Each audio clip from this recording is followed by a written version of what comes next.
yan, si Brother Benji Kabatik. Okay, at salamat ng marami sa binalonan, Pastor Chris Lumibaw. Nabati natin. Okay, so ngayon po ay tuloy na tayo doon sa ating Sunday School. Request for sharing, Yan. Magsishare lang ako. So, doon sa ating pinag-aaralan, Biblical Ministry, no? Ito po yung Biblical Gospel Ministry o Christian Ministry na ginawa ni St. Paul nung siya po ay nabubuhay. Pinakita niya ang tamang pagmiministeryo. Pinakita niya paano kung ika nga ay mag-discipline ng isang church sa kabanalan ng Panginoon. Narinig po ba ninyo ako? Okay, may narinig po. Si Brother Aldrich, narinig ako. Kasi wala akong earphone eh. Wala din akong kwan. Narinig ako. Opo, Pastor. Narinig? Okay? Opo, Pastor. Ayun, salamat. Okay, so ngayon ay tayo dumako sa ating, si-share lang ako. Si-share ako ng lesson. So si Paul po isang missionary na talagang very responsible siya sa kanyang hinahawakan. Hindi po siya nagpapabaya. No, sinabing hindi papabaya. Lahat ng dapat Kristiyano sa Iglesia ng Corinto ay kanyang sinabi. Kaya po tunay po na napakalaki at lawak ng puso ni St. Paul when it comes to the church. No. So dito sa Church of Corinth, talagang ipinakita niya kung gaano niya kamahal itong church na ito, bagamat sa totoo lang ay napaka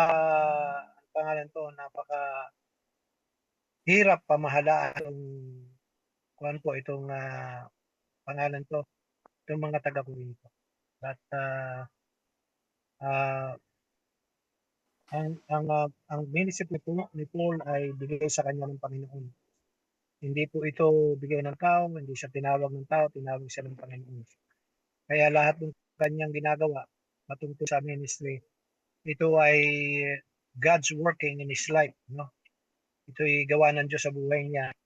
Lahat ng kanyang ipinatupad, no? So ngayon, dahil doon, talagang maraming oposisyon si St. Paul. Pero sa kabila, St. Paul po ay hindi po nagpabaya na gawin kung ano yung tama. So dito sa ating portion ng pinag-aaralan, ipita ni St. Paul yung tinatawag na bagay na naintindihan nila sa ministry. So sa kabila ng mga sumisita sa kanya, ay pinilit pa rin niya na itong pangalan to, itong church na ito ay kanyang sagutin yung kanyang mga nagplakto, kanyang mga umuutos sa kanyang ministry. So ginawa niya ay sinagot niya with meekness ito. Mababasa natin niya sa kung babasahin niyo yung Bible chapter 10, ano? Okay. Akin lang buksan niyo itong lesson 10. Wala yung lesson.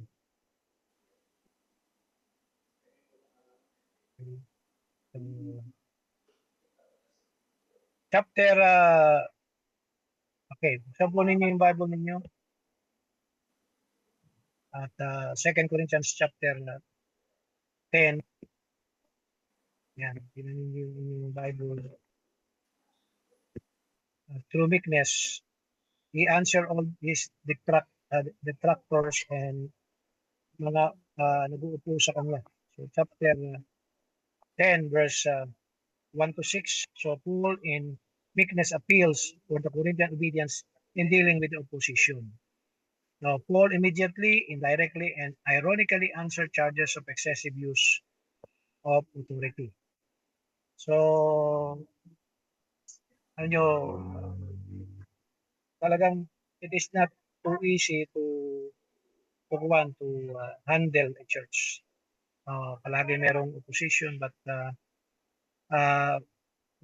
in all of these things ay nandiyan naman ang Panginoon to help us and to give us wisdom in dealing with people.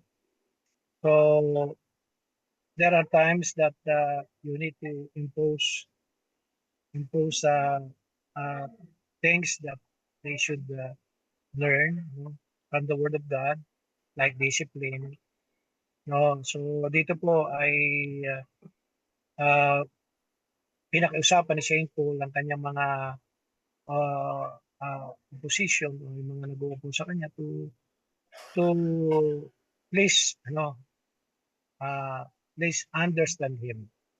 No, yung mga bintang sa kanya about is not true with what he is saying, no, or what he had promised to them that he will come, but he changed his mind, not because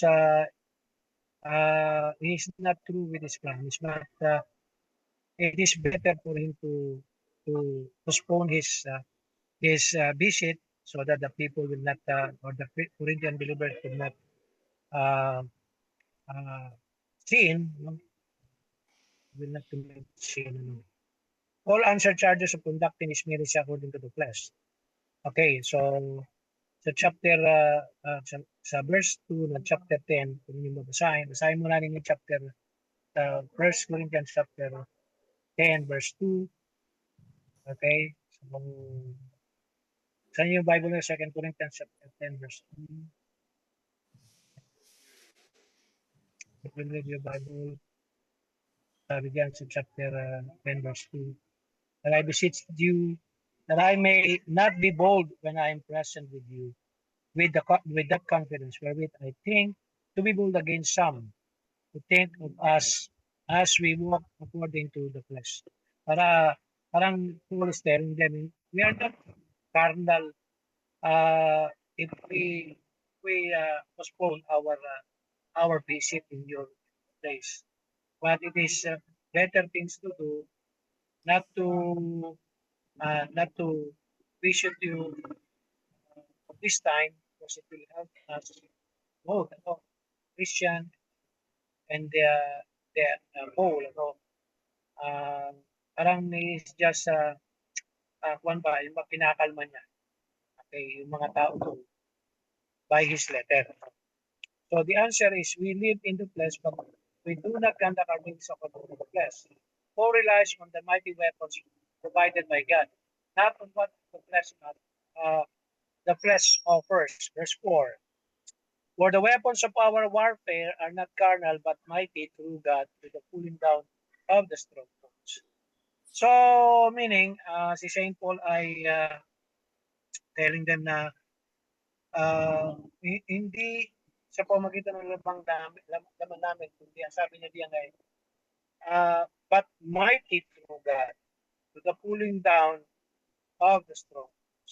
Ang strongholds po ay uh, uh, isang uh, isang parang takuan, no? At dito pinapakita lang ni Saint Paul na hindi ko ginagamit yung aking authority just to pull you down. Hindi, it is through the mighty weapons. It is through the mighty God. Dito pinakita rin ni Saint Paul, spiritual weapons effectively demolish every worldly, fleshy, demonic, inspired though that hinders the truth of the gospel. No? The thought that hinders the truth of the gospel. Okay, so si Saint Paul, sabi niya diyan sa verse 4 and 5, casting down imagination and every high thing that exalted itself against the Lord, against the knowledge of God, and bringing into the captivity every thought to the obedience of Christ. Meaning, Paul is submitting himself, submitting his mind, or surrendering his will to God, Okay, to God, at in obedience to Christ. So Paul's initial answer to those who challenge his authority is, he is telling them he belongs to Christ. Sabi sa verse 7, do ye look on things after the outward appearance? If any man trust to himself that he is Christ, let him of himself think this again, that as he is Christ, even so are we. So he's telling them, we are also in Christ. So we are not carnal, we are also in Christ. His authority was given to the Lord, by the Lord. Sabi sa verse 8. No, sabi niya, for though I should boast somewhat more of our authority, which the Lord hath given us for edification and not for your destruction, I should not be ashamed. So meaning, mga kapatid, uh, na Paul is telling them na if ever I have authority, this authority has given to me. No, it is given to us, not for ourselves, not for uh, our own benefits, but ang sabi diyan sa verse 8 is for edification, not for your destruction, but for edification. And sometimes yun ang dapat din gawin ng mga pastor. We must show our authority not to distract them but for edification. Alam nyo, yung authority na yan ay dapat inia-apply ng mga pastor when it comes to discipline. Kaya hindi pwede maging balanya ang pastor sa discipline, no? Lalo na dito sa Corinthians. Ano? Pag ganito yung uri ng mga miyembro na meron kayo na di ba? Itong mga taga-Corinto, napakarami niya lang mga justification sa mga kasalanan nila. But si Paul, pinakita niya, he has the authority from God. I have the authority to discipline anyone and subject it into Christ and subject it into the body of Christ. So, at yun minsan sa mga miyembro, sa mga kapatid natin dyan sa UAE, sa CBCMMI, hindi po kumuha ang pastor po ay, halimbawa, ang pastor pinangungunahan ng church to discipline someone from, halimbawa, immorality, from anong tawag dito, from rebellious attitude, from worldliness, ay he is using his authority too much. Hindi ganun. Kasi, hindi naman kasi po pwede mag-discipline ng sino man ng church to the leadership of the pastor without any authority from the Word of God. Nagkakaroon lang tayo ng authority, it is because of the Word of God. If ever you are doing right in accordance to the Word of God, it gives you authority. No, ulitin ko yun, ha? If you are right, if what the pastor is doing is right according to the scripture, it gives him authority. Because the authority, our sole authority in our faith is the Bible. So, kaya po mahalaga na sa mga pagdidisiplina, meron tayong batayan, di ba? At yun po gusto sabihin ni St. Paul dito. I'm not using my authority too much for you, but I have given the authority, in His word to impose any discipline and any standard in the church. No? So, yung standard ini-impose lang ni St. Paul. Galing sa Bible yun. Yung discipline, i-impose lang ni St. Paul, galing sa Bible din yun. So, this authority was given for the benefit of God's people, for edification. His boasting of his apostolic authority, claim of apostleship over the Corinthians, is consistent with the spirit of God-given ministry. Verse 13 to 18. No? Sabi diyan, you will read, but we will not boast of things without our measure. But according to the measure of the rule which God hath distributed to us, a measure to reach even unto you. So, ibig sabihin mga kapatid, they are only acted to the authority given to them. Yung sinasabi mga kapatid, according to the measure, it is according to what hath given them to impose anything according to the scripture. To impose any discipline according to the scripture. To impose a standard according to the scripture.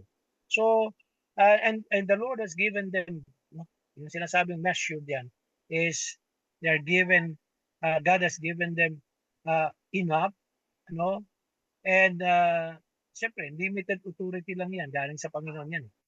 Hindi po ang pastor po ay dapat ay authority over the scripture. Hindi. Wala pong ganun ng pastor, authority over the scripture, authority over God's people. Hindi.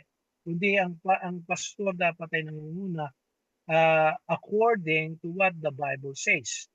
Okay? So, he's telling him that it is according to the scriptures. yung authority niya is according to the scripture. It is not according to what he wanted to do, but it is according to the word of God. Ang sabi diyan sa verse 14, for we stretch not ourselves beyond our measure, as though we reach not unto you. For we are come as far as to you also in preaching the gospel, not boasting of all things without our measure, that is the other man's labor, but having hope when your faith is increased, that we shall be enlarged by you according to our rule abundantly. Verse 16, to preach the gospel in the regions beyond, and not to boast in another man's line of things made ready to our hand. But that glorieth, let him glory in the Lord. But he that glorieth, let him glory in the Lord. No. And then nasabi ba na, for not he that commended himself is approved, but whom the Lord commended. Kaya, Paul is telling them, if we are doing this, if I am doing this, it is according to the measure of authority that God has given us. It is according to what God commanded us to do. So yun po yung dapat nating intindihan sa mga pastor, sa mga membro ng church. Dapat po intindihan niyo na yung pastor leader, yung pastor has given by God the authority to impose standard, to impose discipline, to lead the church to where the Lord wanted him to bring. Yun po yung tungkulin ng pastor. No? Tayo, alam natin, dalawa lang ang tungkulin ng pastor. Pinaka tinatawag na highest responsibility of the pastor is to bring people in obedience to the Great Commission and to be like Christ. No. Si Paul is not imposing anything without any go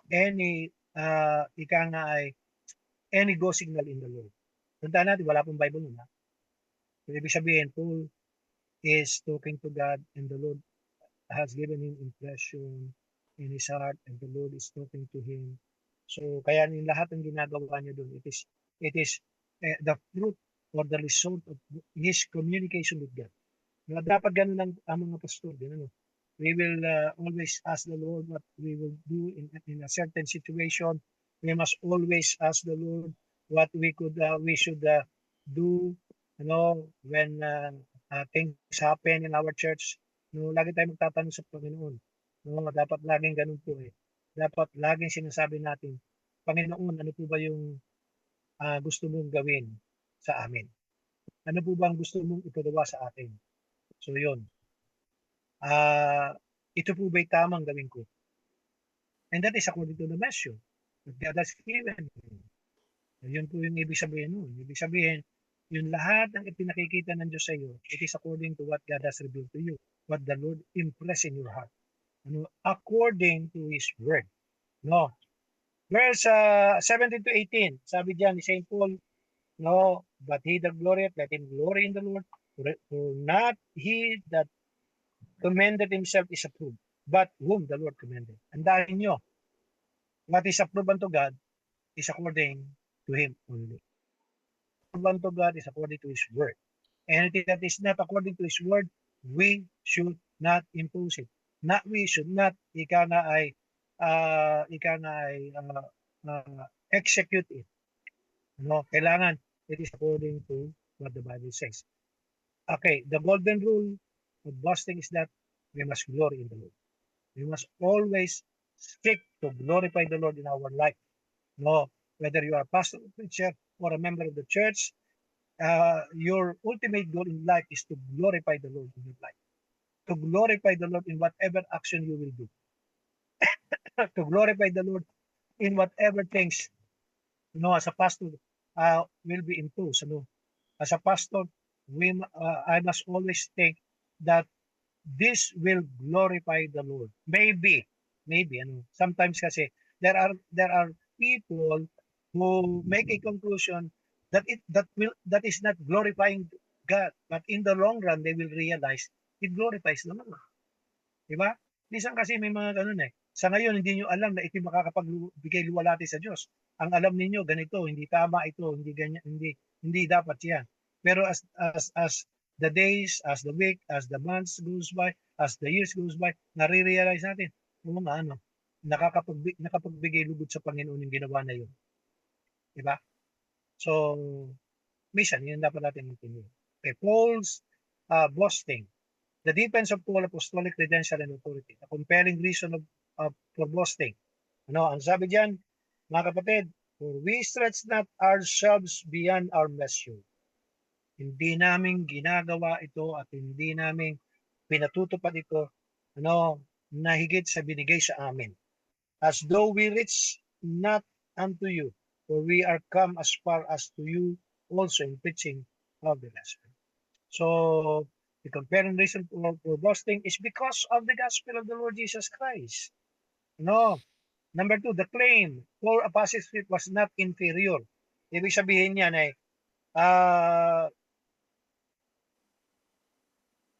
hindi po ika na dahil sa hindi siya pumunta ay nabawasan ang kanyang pagiging apostol.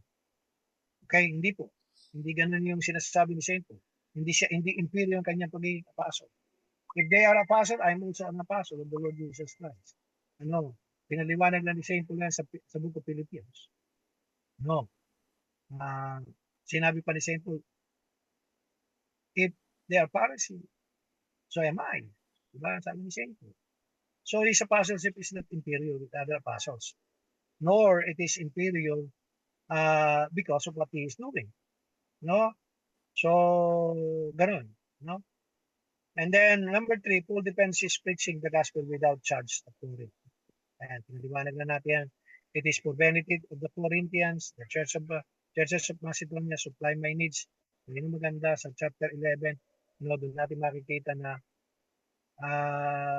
hindi man siya nasuporta ng Thessalonica because of the compelling reason na baka sabihin ng mga detractors ko, ayan, totoo yan, tinan mo, nangungulekta rin ng pera sa Thessalonians yan kasi mayaman itong lugar na ito, nangungulekta siya ng pera dito. So kaya hindi niya tinanggap yung support. But the reason is that kaya hindi niya tinanggap yun, ayaw niyang mapulaan ng gospel. Na kaya siya naduduot ang ng gospel for money purposes. For ministry, hindi ministry. So yun po ang ibig sabihin ni St. Paul dyan. Ngayon, okay, hindi man siya tumanggap but the church in Macedonia supported. Hindi niya tinanggap ang support. Pero itong mga Thessalonica ay isa rin sa mga napakaganda loob sa lugar ng Macedonia. Bakit, Pastor? Ba't alam natin yan? Babasahin niyo ang First Thessalonians, naging blessing po ang mga taga-Thessalonica sa Macedonia. So, ibig sabihin, yung hindi tinanggap ni St. Paul, tinanggap ng mga taga Macedonia, at yung Macedonia naman, isinuport kay St. Paul.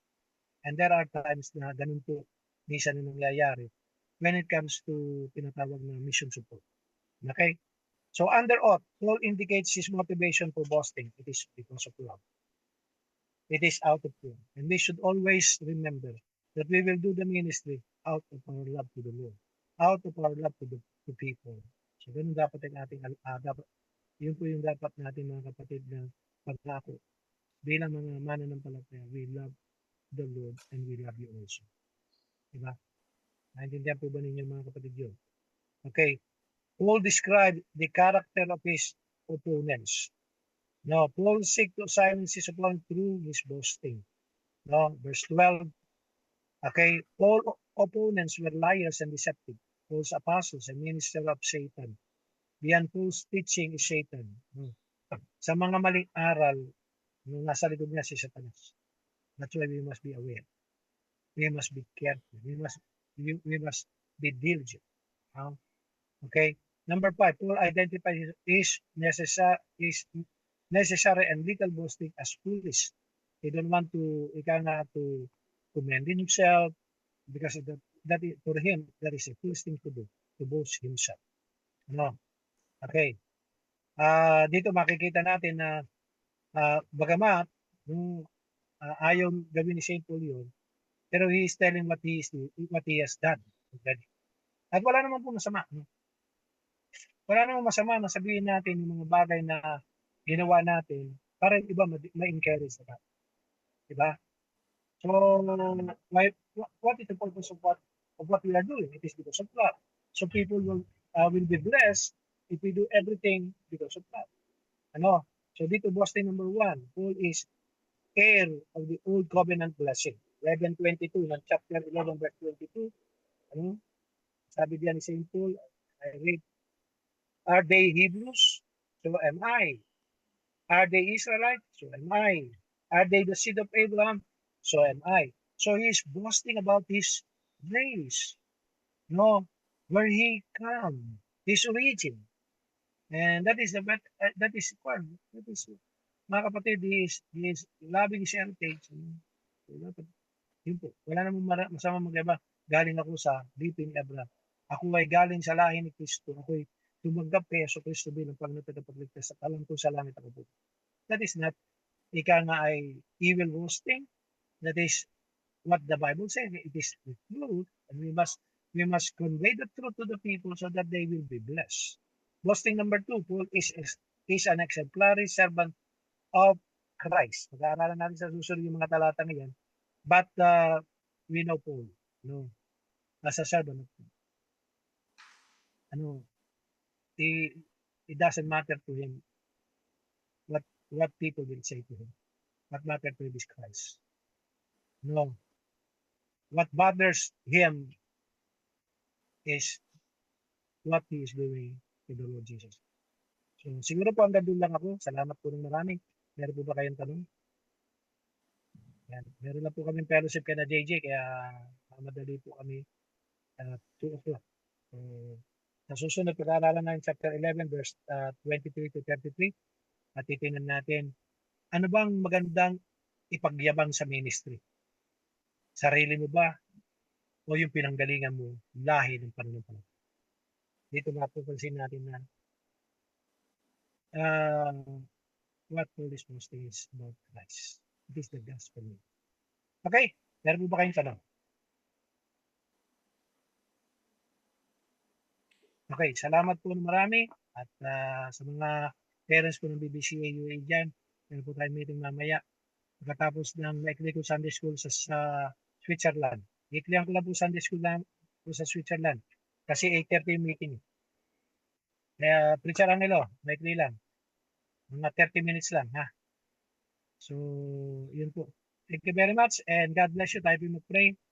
Father in heaven, thank you so much for the blessing of studying your word. Thank you, Lord, that we have a pattern, a model on how we can do the ministry in our modern setting. The truth doesn't change. Christ doesn't change. His word is immutable. It does not change. Season and ages change, but we must do the ministry the same way Paul did in the ministry long time ago. Salamat po, Panginoon, ng marami, and help us to be faithful in your word. Help us to magnify Christ and exalt Christ in our life, in our ministry.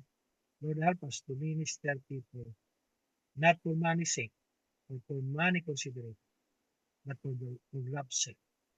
Tulungan mo kami, maging mapagbahag kami sa gospel of the Lord Jesus Christ. Pagmahal kami sa Diyos at mahalin namin ang mga tao.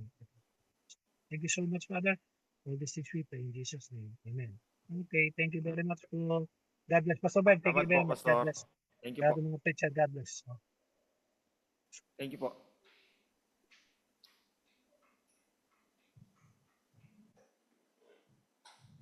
Amen. So, magpatuloy po tayo sa ating programa.